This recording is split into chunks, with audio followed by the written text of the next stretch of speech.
লেখক গৌতম সাহার এই মিলন কান্নার। ঘরে হালকা নীল আলো, অনেকে এসেছিল, সবাই চলে গেছে, এখন কেউ নেই। দোতলার এই ঘরের দক্ষিণ দিকে জানলাটা খোলা, আর জানলার ওপারে দীর্ঘ ছাদ। ছাদের রেলিংয়ের পাশে গোটা ছাদ বরাবর কংক্রিটের বেঞ্চ মতন করা। সেই বেঞ্চে নানা রকম গাছের টব, অগুন্তি। যতীনবাবুর বড় গাছের শখ, গাছগুলোকে সন্তান স্নেহে পরিচর্যা করেন তিনি।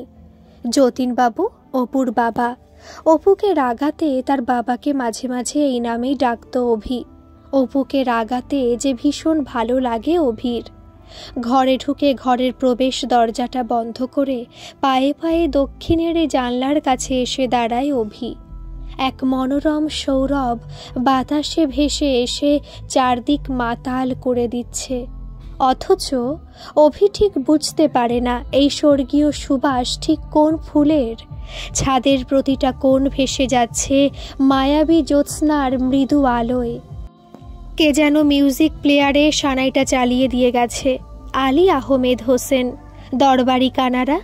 সানাইয়ের সুর কারো বুকে কখনো কান্না ঝরিয়েছে কোনোদিন? অনেকেই জানে না, অভি জানে। এই বাজনা ও বহুবার শুনেছে। এই সিডিটা যে অভি উপহার দিয়েছিল অপুকে, 5-10 মিনিট নয়, পুরো 30 মিনিটের রেকর্ডিং জুড়েই আছে ওই দরবারি। জানলার গ্রিল ধরে বাইরের দিকে তাকিয়েছিল অভি। এই স্বর্গীয় পরিবেশ তরল মনকে আরও যেন বাষ্পাচ্ছন্ন করে দিচ্ছে। না তাকিয়েও বুঝতে পারে অভি যে ঘরে ঢোকার পর থেকেই একজোড়া কাতর চোখ তাকে পর্যবেক্ষণ করছে, তাকে চাইছে, দুহাত বাড়িয়ে তার বুকে মিশে যেতে চাইছে। সেও তো অন্তরের অন্তঃস্থল থেকে উতলে ওঠা আবেগ নিয়ে তার প্রেয়সীকে তার বুকের মাঝে আঁকড়ে ধরতে চাইছে। অথচ ভয় লাগছে অভির, লুকাতে চাইছে সে নিজের থেকে, তার অপর্ণার কাছ থেকেও। সে জানে ওই কাতর বালিকা সুলভ চাহনির সামনে সে হেরে যাবে, তার মনের সব কাঠিন্য হেরে যাবে, নিজেকে হারিয়ে ফেলবে সে। তাই তো জানলা দিয়ে বাইরের দিকে তাকিয়েছিল অভি, তাকিয়েছিল আর নিজেকে প্রস্তুত করছিল। নিজের উতলে ওঠা কান্নাকে সামাল দিচ্ছিল আর নিজেই নিজেকে বলছিল, আমায় ভেঙে পড়লে চলবে না, কিছুতেই না, আমাকে শক্ত থাকতেই হবে। কি গো, দূরে দাঁড়িয়ে আছো কেন? আমার কাছে এসো। অপর্ণার গলার স্বরে সম্বিত ফেরে অভির। মুখ ঘুরিয়ে দেখতে পায় যে হাতের উপর ভর দিয়ে আস্তে আস্তে উঠে বসার চেষ্টা করছে অপর্ণা। প্রায় ছুটে খাটের কাছে চলে এসে নিজের ডান হাতটা অপর্ণার পিঠের নিচে বাড়িয়ে তাকে ধরে ফেলে অভি। উঠছো কেন অপু? আমি তো তোমার কাছেই আছি, তুমি শোও, আমি বসছি তোমার পাশে। অদ্ভুত শান্তভাবে মৃদু হেসে উঠল অপর্ণা, আরও শান্ত স্বরে বলে উঠল, আজ আমি একটু বসি। আজ জানো, আমি বেশ ভালো আছি। আজ আমার কোনো কষ্ট হচ্ছে না, বিশ্বাস করো। আজ তুমি যে এসেছো আমার কাছে, এখন আমি প্রাণ ভরে দেখব তোমায়। সকাল থেকে তোমাকে কতবার এইভাবে চেয়েছি, পাইনি। কতদিন পর দেখলাম বলো তো তোমাকে? 3 মাস 11 দিন পর, আলতোভাবে বলল অভি। শুনে আবারও সেই মায়া ভরানো হাসি হাসল অপর্ণা। নিজের ডান হাতটা অভির গালে আলতো ছুঁয়ে বলল, আসতে তোমার খুব কষ্ট হয়েছে তাই না গো? ট্রেনে রিজার্ভেশন পেয়েছিলে? তোমায় কত কষ্ট দিলাম বলো তো?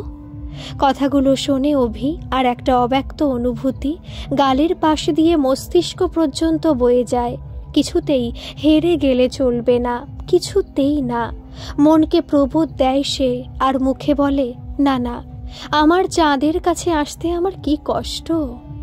অপর্ণার হাতটাকে তার গালের সাথে লাগিয়েই আলতো করে ধরে অভি। তারপর সেই হাতে পরম মমতায় ঠোঁট ছোঁয়ায়।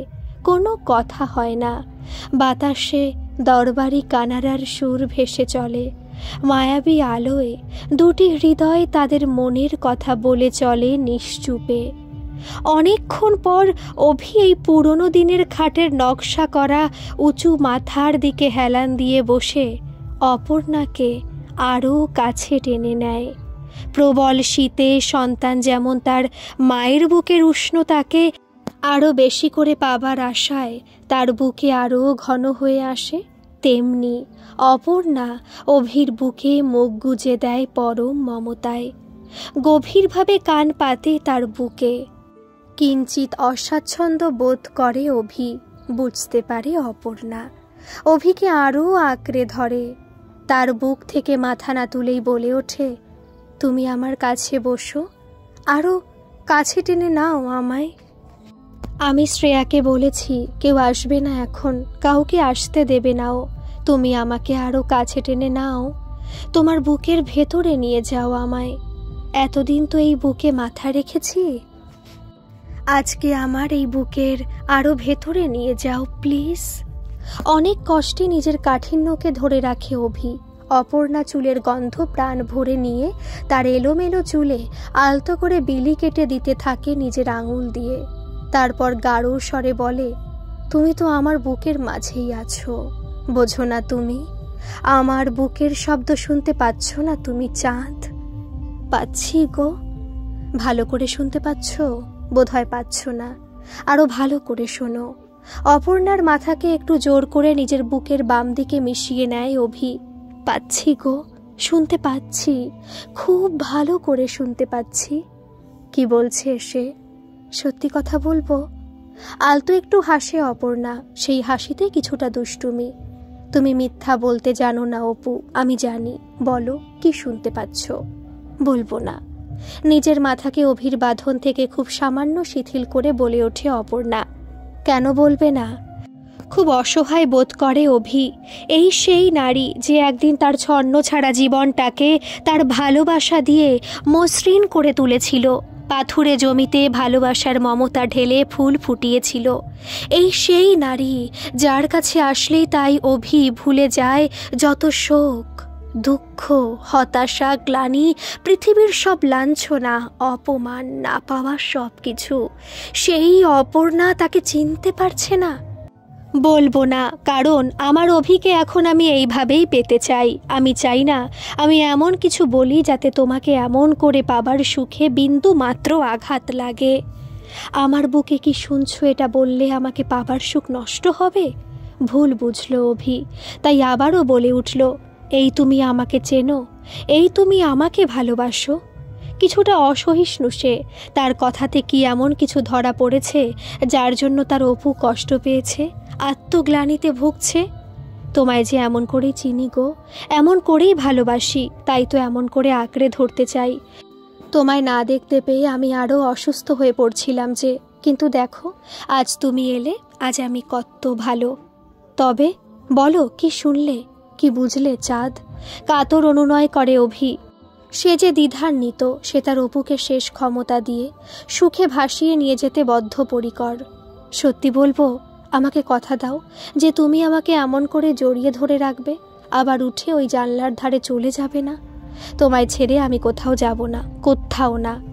একটু শ্বাস নেয় অপর্ণা। অভির জামার বুকের কাছের বোতামগুলো আস্তে আস্তে খুলে দেয় সে।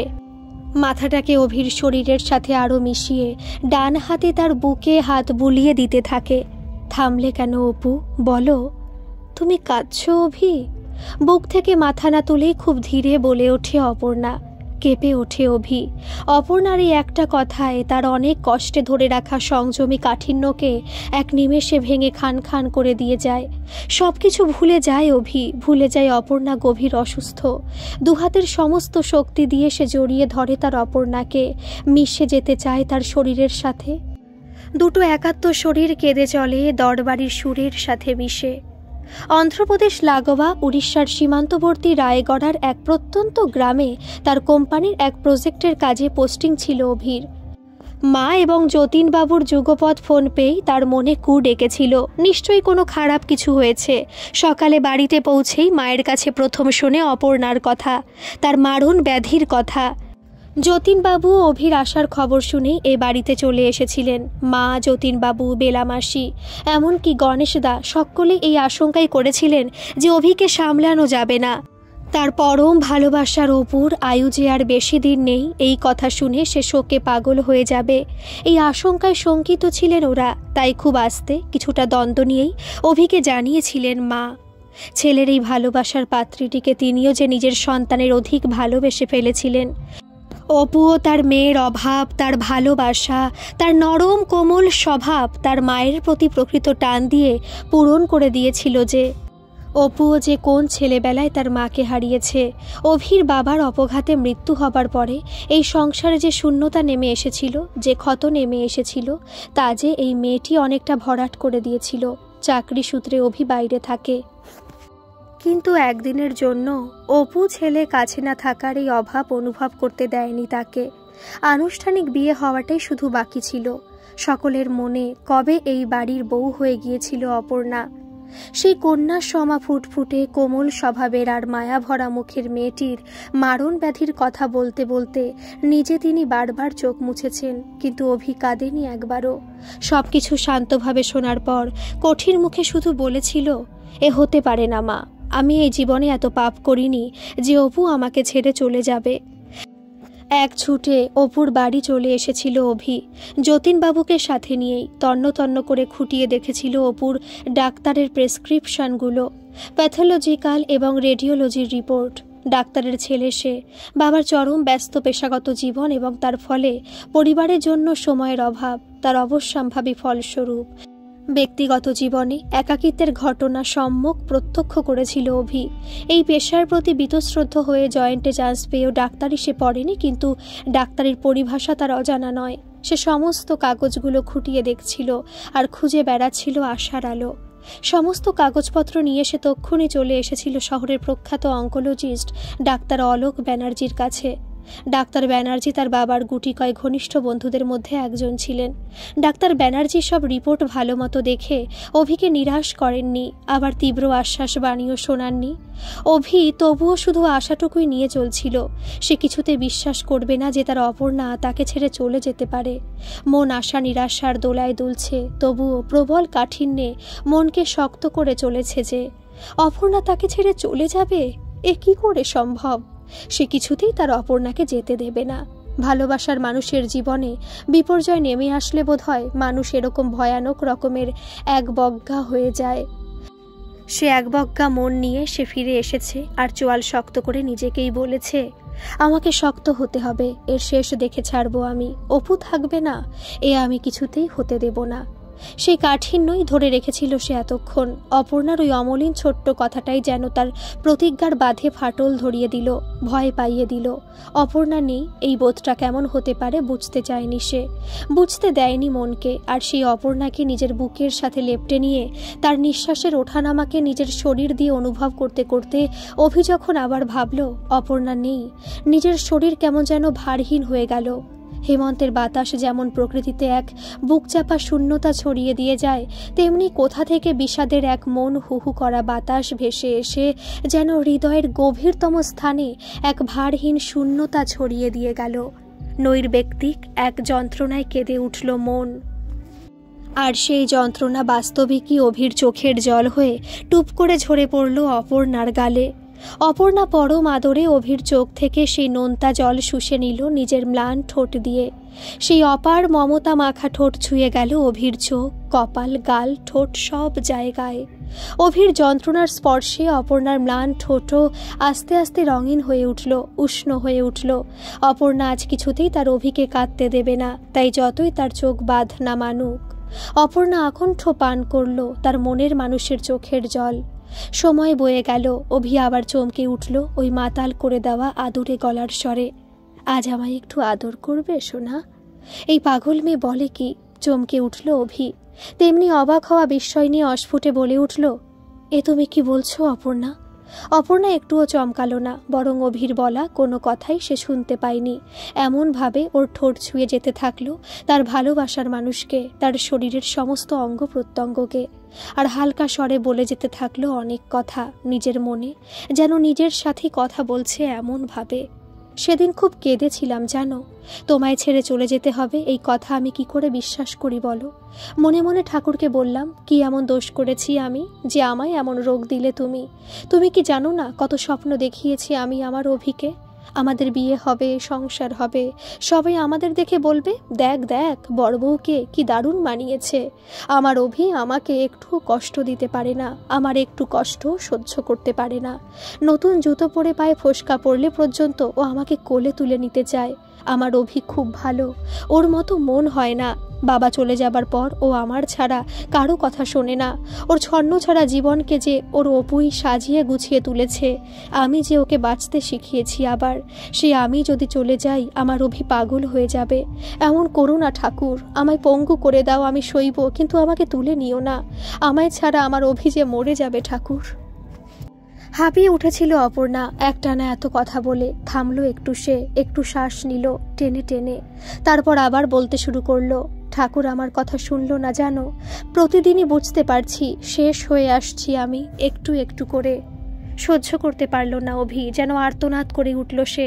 বলল, ওরকম করে বলো না চাঁদ, আমি তোমাকে ফিরিয়ে আনবই। তুমি না থাকলে আমি কি নিয়ে থাকবো, কাকে রাগাবো? কে আমার সব খারাপগুলো তোমার মতো ভালোবাসায় ঢেকে দেবে? কে আমাকে আমার পাগলিটার মতো ভালোবাসবে?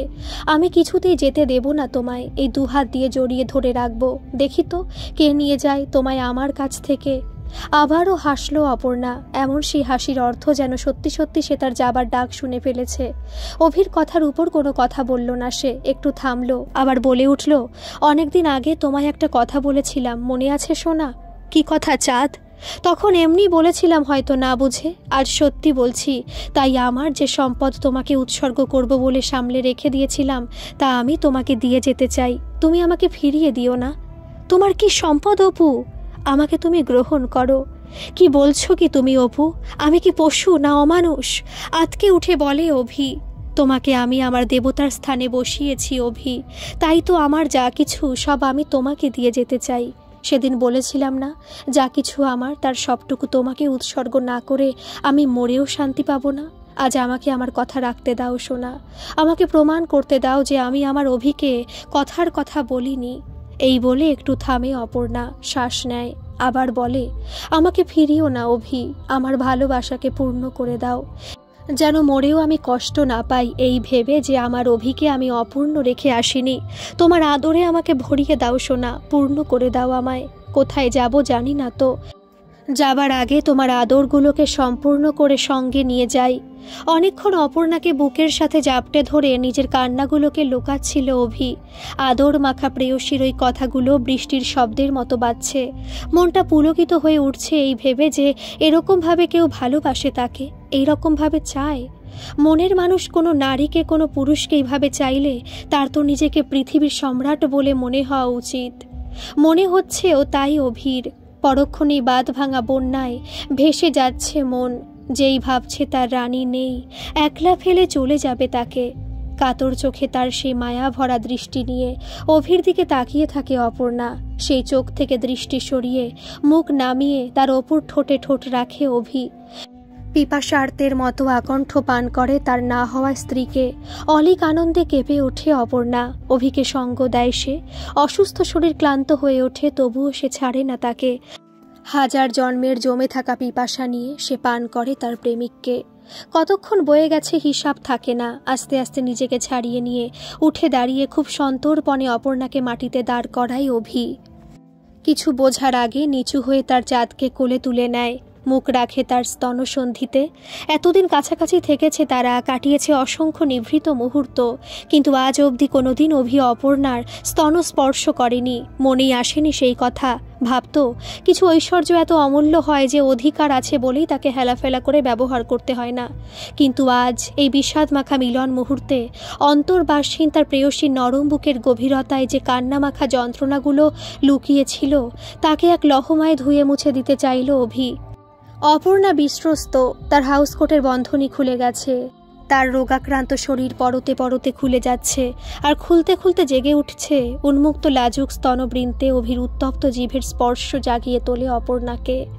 প্রবল শীতকালে সে অভিকে সজোরে আঁকড়ে ধরে, মুখ তুলে হালকা করে কানের লতিতে দাঁত বসায় অভির। এইভাবে দুটো শরীর পরস্পরকে পূর্ণতা দেওয়ার খেলায় মেতে ওঠে। নিজের অপাববিদ্ধ শরীরে তার মনের মানুষকে গ্রহণ করতে করতে অপর্ণা ডুকরে কেঁদে ওঠে। নিজের সমস্ত ঔদ্ধত্য তার প্রেয়সীকে দান করতে করতে অভিও কাঁদতে থাকে। চরম উত্তেজনায় দুটি শরীর থরথর করে কাঁপতে থাকে। মিলন সুখ যত কাছাকাছি আসে তত হাহাকারে ভরে ওঠে মন।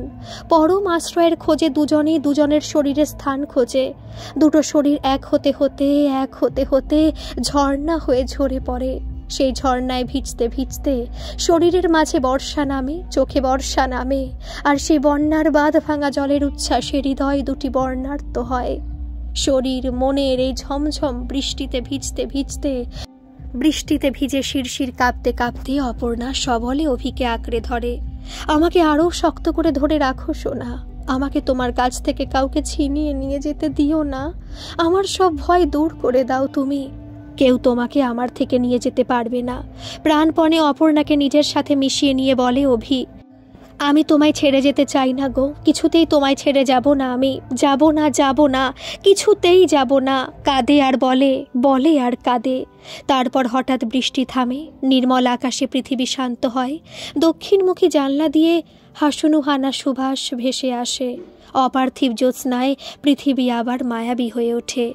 ছাদের দিকে মুখ করে শুয়ে অপর্ণার মাথাকে নিজের বুকের ওপর রাখে অভি।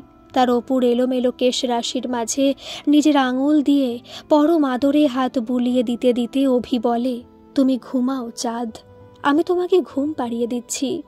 দরবারি কানারা কবেই শেষ হয়েছে। অপর্ণা তার শেষ কথাগুলো রাখতে পেরেছিল কি? জানি না গো, সত্যি আমি জানি না। গল্পটি কেমন লাগলো একটা কমেন্ট করে জানাবেন, আর ভালো লাগলে একটা সাবস্ক্রাইব করে দেবেন। ধন্যবাদ।